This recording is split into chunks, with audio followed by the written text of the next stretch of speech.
Assalamualaikum warahmatullahi wabarakatuh. Bapak dan ibu-ibu sekalian, saum Ramadan itu diwajibkan ya. Kutiba alaikumusiyam, diwajibkan kepada kamu asyam, siam bulan Ramadan itu pada tahun kedua hijrah ya. Kita mungkin semua sudah tahu. Jadi Rasulullah sendiri mengalami saum Ramadan itu 9 tahun aja, 9 kali saja. Ya, 9 kali. Kita mungkin banyak yang lebih dari Rasulullah kan ya. Saya sendiri mungkin sudah 60 kali gitu ya. Ada yang lebih mungkin ya, tapi pasti banyak yang lebih dari Rasulullah, bahkan lebih dari Abu Bakar. Abu Bakar hanya 11 kali, 11 tahun ya. 9 kali bersama Rasulullah, kemudian 2 kali setelahnya. Umar 10 tahun setelah itu, artinya secara total 21 kali. Tapi tetap sebagian besar dari kita melakukan saum itu lebih banyak ya, daripada yang dilakukan oleh Rasulullah dan sahabat yang sudah dijamin masuk surga. Dan kita tahu di surat Al-Baqarah ayat 183 yang saya yakin kita semua sudah hafal, bahwa tujuan dari ibadah Ramadan itu adalah takwa. Pada akhirnya, sasarannya, targetnya adalah takwa. Ya ayyuhallazina amanu kutiba alaikumusiyam kama kutiba alal ladzina min qablikum la'allakum tattaqun. Hai orang-orang yang beriman. Ya, ini yang dipanggil orang yang beriman saja. Yang tidak beriman tidak dipanggil di sini untuk bersaum itu. Jadi syarat untuk menjadi takwa itu ada di situ, iman. Nah, tadi kita sudah mengalami puasa yang jauh lebih banyak dari Rasulullah dan para sahabatnya. Kira-kira kita yakin nggak ya, ketakwaan kita lebih hebat gitu dari Rasulullah, dari sahabat-sahabatnya, karena sudah lebih banyak kita melakukan ibadah saum. Karena saum itu memang tujuannya untuk takwa, dan kita dari tahun ke tahun melaksanakan itu.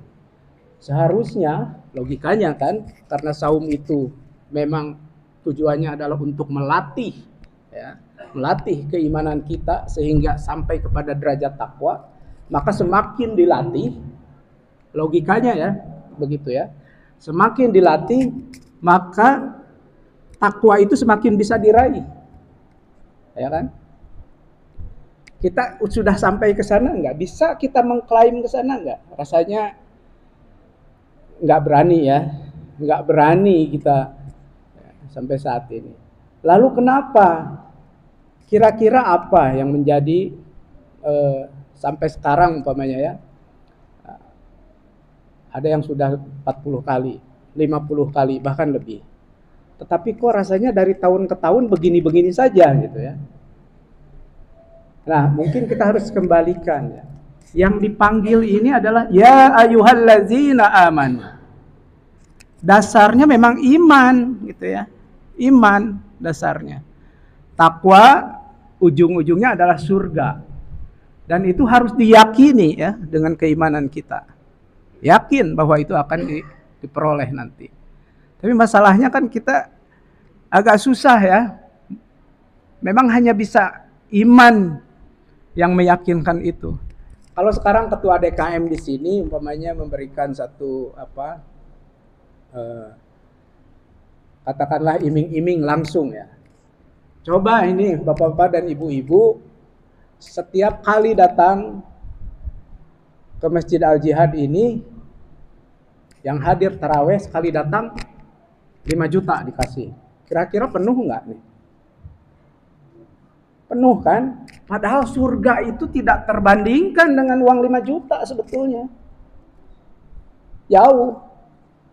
Kenapa coba? Ini urusannya urusan iman kan?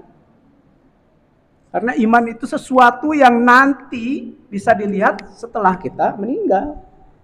Artinya harus yakin di situ. Padahal uang 5 juta atau katakanlah 500 juta, wah mungkin melebar sampai ke sana gitu ya. Pada datang semua. Padahal 500 juta tidak ada apa-apanya dibandingkan kenikmatan nanti di akhirat. Kenikmatan di surga. Tapi kenapa begitu diiming-imingi oleh Allah Subhanahu wa taala surga ya, sehingga bisa masuk ke dalam pintu surga dari pintu royan bagi orang yang bersaum, nggak tertarik tuh, ya. Kan man soma ramadana imanan wahtisaban ghufirallahu ma taqaddama min dambi. Terus di hadis sebelumnya man qoma ramadana, sama kesananya. Jadi siapa yang melakukan qiyam di malamnya dan saum di siangnya, ghufirallahu ma taqaddama min dambi. Diampuni segala dosa, ya, yang sebelumnya. Dan diampuni dosa itu merupakan tiket sebetulnya untuk masuk surga, karena dengan diampuni dosa, pahala kita tidak terkurangi. Karena gugurnya pahala itu yang menyebabkan batalnya seseorang masuk surga. Dan gugurnya pahala karena adanya dosa. Nah, di bulan saum ini dosa diampuni. Coba mungkin dilihat surat Al-Anfal ayat 2 disebutkan, ya. Innamal mu'minuna idza dzukirallah wajilat qulubuhum wa idza tuliyat ayatuhu zadathum imana. Ini salah satu ciri orang beriman. Kita muhasabah aja. Orang beriman itu ketika disebutkan nama Allah bergetar hatinya. Dan ketika dibacakan ayat-ayatnya bertambahlah imannya. Kita sudah sampai sana enggak? Nah, itu pertanyaannya sebetulnya terkurang pada saya juga. Kalau belum sampai sana, mari kita muhasabah. Untuk sampai kepada tahapan seperti itu, memang harus ada mahabbah, harus ada kecintaan pada Allah dan Rasulnya, ya. Nah, sekarang suka ada istilah Islam ini rahmatan lil alamin. Nggak boleh membenci, nggak boleh melakukan ujaran-ujaran kebencian. Statement itu betul atau salah?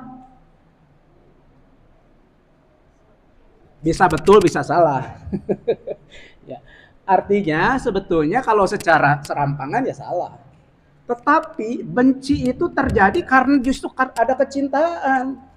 Nggak mungkin ada benci kalau tidak ada cinta. Kita mencintai ibu kita.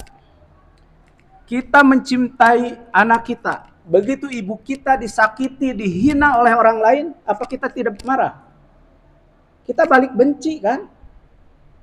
Bukan karena kita ingin membenci, ansih orang tersebut, tapi dia telah menghina ibu kita. Dia telah menghina anak kita. Nah, sedangkan di surat At-Taubah ayat 24 disebutkan. Nah, ini kata Allah, Kul, katakanlah, ingkana, jika kalian itu terbukti abaukum, bahwa bapak-bapak kalian itu, wa abnaukum, dan anak-anak kalian, wa ikhwanukum, dan saudara-saudara sekalian, saudara-saudara kalian, dan wa ajwajukum, dan pasangan-pasangan kalian, ya, istri atau suami kalian, wa ashiratukum, dan turunan-turunan kalian, wa muwalu, dan harta kalian, ya, iktaraqtumuha, yang kamu melakukan usaha untuk mendapatkannya, wa tijaratan tahsyawna kasadaha, dan perdagangan yang kamu takut rugi, ya, dengan perdagangan itu, wa masakinu, dan tempat-tempat kalian, rumah-rumah kalian, tardaunaha, yang kamu sukai, yang kamu cintai, ahabba ilaikum, lebih kamu cintai, minallahi wa rasulihi, daripada Allah dan Rasulnya, wa jihadin fisabilillah, dan jihad di jalan Allah, fatarabbasu hatta ya'tiyallahu bi amri, maka tunggulah sampai ada keputusan Allah tentang hal tersebut. Artinya apa? Bahwa kalian itu jika mencintai apapun yang kalian punya, anak, istri, keturunan, harta, melebihi cinta kalian terhadap Allah dan Rasulnya, maka patut dipertanyakan iman kalian. Bayangkan. Nah, sekarang masih ada orang begitu Nabi kita dihina, dia bilang, biarin aja. Nggak akan turun kok derajat Nabi. Bukan itu maksudnya. Kalian cinta tidak terhadap Nabi kalian. Kalian cinta tidak terhadap Allah. Nabi itu udah identik, ya. Karena Nabi Muhammad itu kekasih Allah, maka kalau Nabi dihina ya sama dengan menghina Allah. Nah ini di surat At-Taubah ayat 24 sudah disebutkan seperti itu. Ya kalau kemudian kita adem ayem saja begitu Allah dan Nabi kita dihina, bukan berarti harus reaksi dengan berlebihan, tetapi sewajarnya. Perlihatkan bahwa kita tidak suka bahwa Allah dan Nabi kita dihina seperti itu, tidak selayaknya. Harus ada keberpihakan itu terhadap kebenaran ya. Karena anak istri kita saja dihina, ibu kita dihina, kita marah kok. Masa sekarang Allah dan Rasulnya dihina kemudian kita tidak melakukan apapun. Nah ini berarti keimanan kita ini patut dipertanyakan di situ. Jangan-jangan ya, jangan-jangan inilah yang menjadikan penyebabnya kenapa derajat takwa yang menjadi ultimate goal dari keimanan itu tidak bisa tercapai. Karena landasannya untuk mencapai takwa itu yaitu imannya masih memang amburadul ya. Bagaimana mungkin derajat takwa itu bisa tercapai kalau landasan imannya itu masih belum kokoh.